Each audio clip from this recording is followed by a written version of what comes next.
Hello, my beautiful diamonds and my Teletubbies and my TikTokers. SheilaTruelove here with you.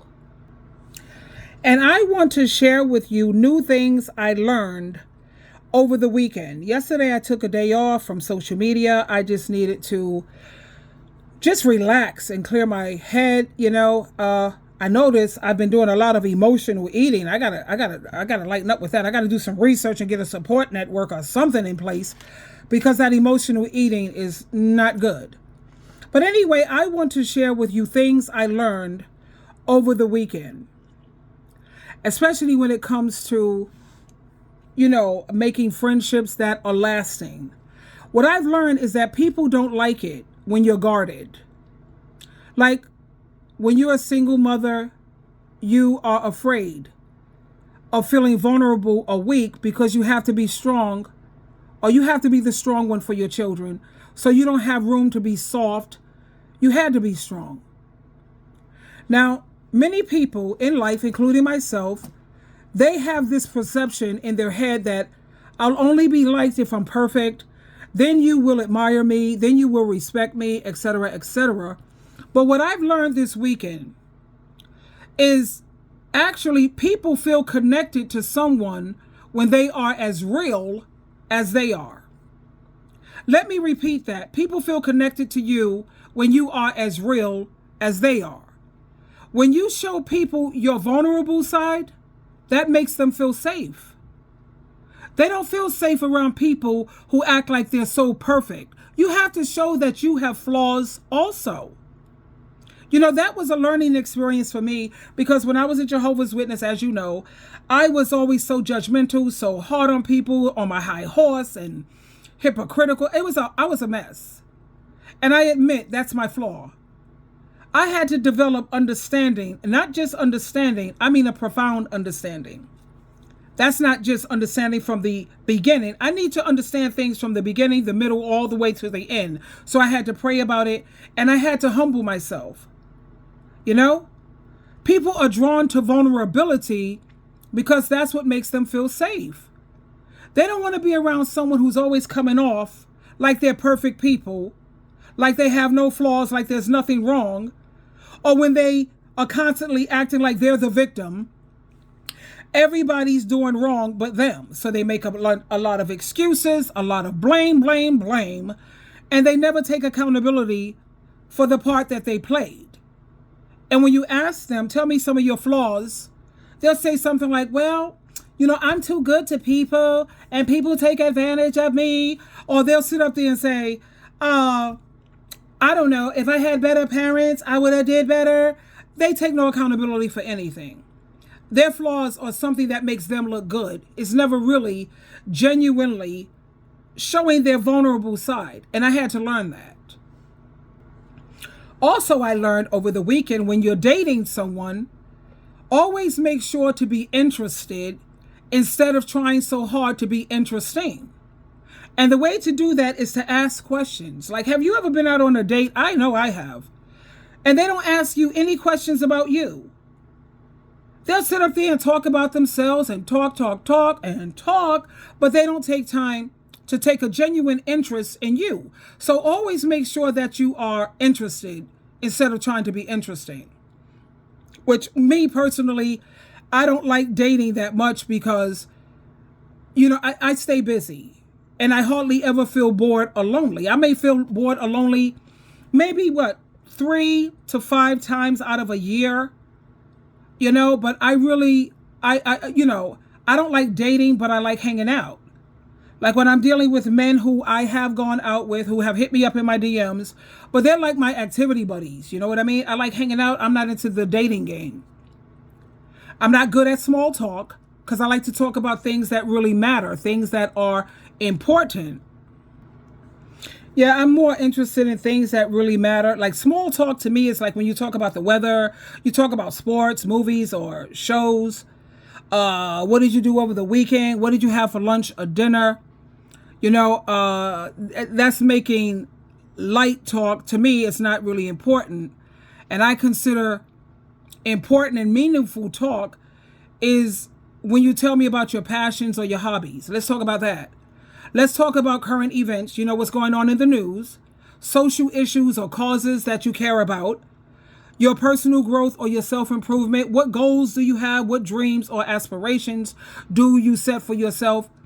Because these type of conversations are often more engaging to me and more fulfilling because they allow you to share your thoughts and listen to someone else's thoughts and feelings and their ideas. And to me, that's truly more interesting because it's helping you to get to know the person where you can develop a connection. So with the small talk thing, I can do it, but I don't prefer it. I was also thinking about this weekend on Saturday, yesterday, how unreal you have a lot of people who have unrealistic expectations. Now, I understand that we need to set boundaries for protection, but some people's boundaries are just insane. They're not even practical, sensible, reasonable. Your boundaries should never be that people are not allowed to see things differently than you. People should not have to feel the way you feel, see everything the way you see it, and agree with everything that you say. And anytime somebody don't agree or they're not blowing smoke up your behind 24/7, validate, you're ready to throw them in the lion's den. You shouldn't do that. That's not reasonable. Like I have my pet peeves, you know what I'm saying? You have some things that are just a pet peeve, and then you have some things that are just huge deal breakers.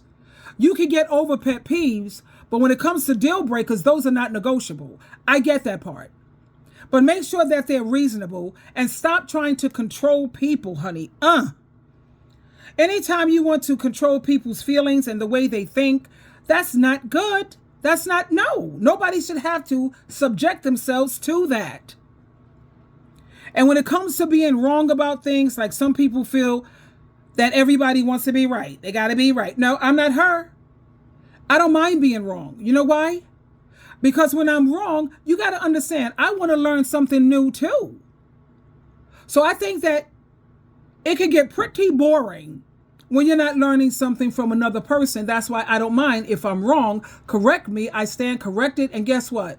I feel so grateful that you showed me another way of looking at it, and I appreciate it. I don't have to be right all the time. Another thing I was thinking about, I had a busy Saturday, honey.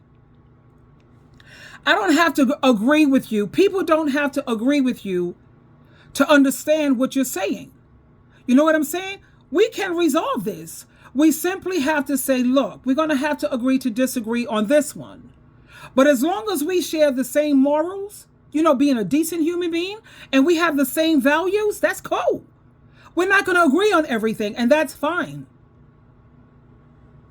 I don't have to agree with you to understand what you're saying. I simply just don't agree with what you're saying, and I'm putting emphasis on this.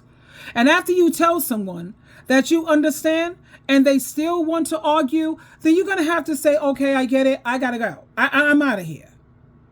Because when people want to continue to argue after you already told them that you understand, but you don't agree, it's more like they're trying to convince themselves to believe what they're saying, pretty much. That was a great point that I learned this weekend.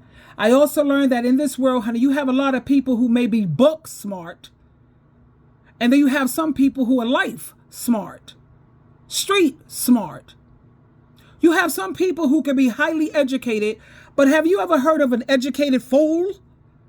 They have no common sense. I mean, really.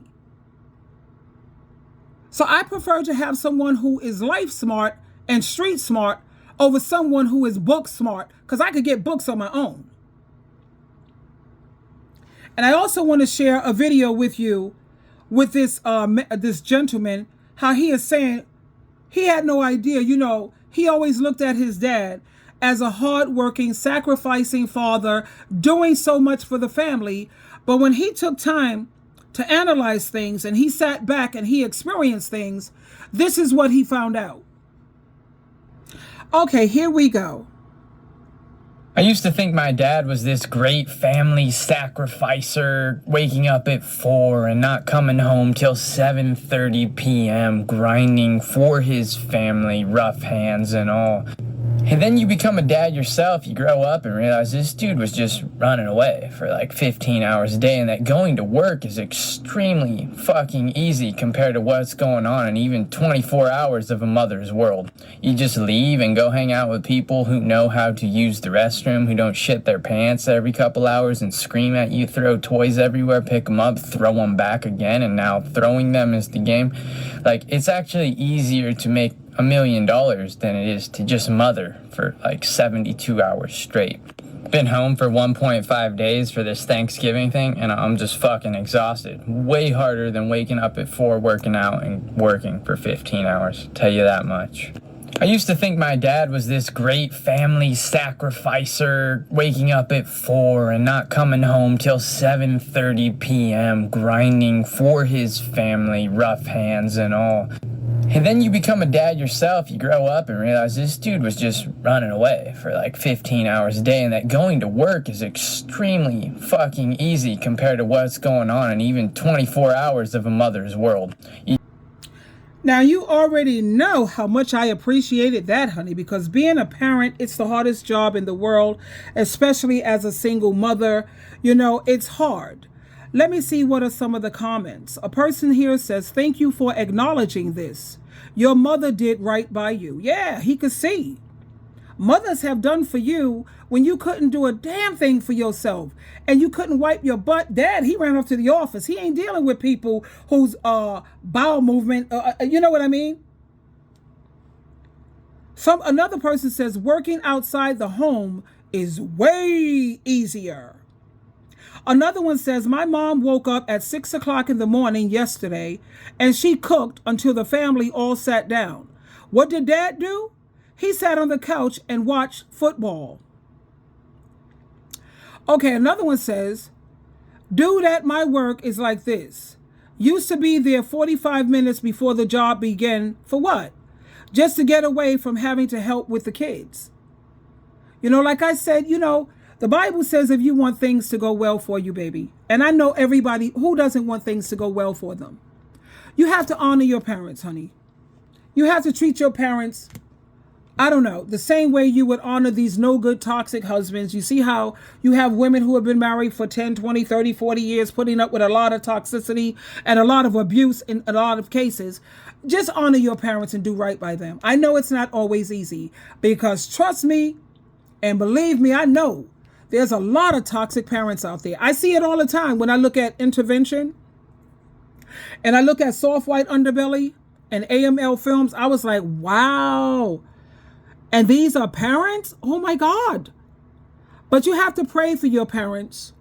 And the same way you would have the same patience and understanding with these toxic relationships that you're in, please take that into consideration when you're dealing with your parents, especially if you have a single mom who's trying to do it all. And if she messes up, try to work it out in family counseling, family therapy. That's why they're there.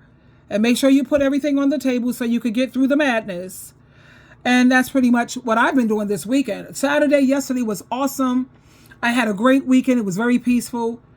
The only thing I did yesterday was a lot of emotional eating. And trust me, I can't be so bothered with all of that. I got to be careful with my sugar levels, which I'm managing that very well. Thank you, Jesus. But anyway, I just wanted to share that with you. Twinkle, twinkle, twinkle.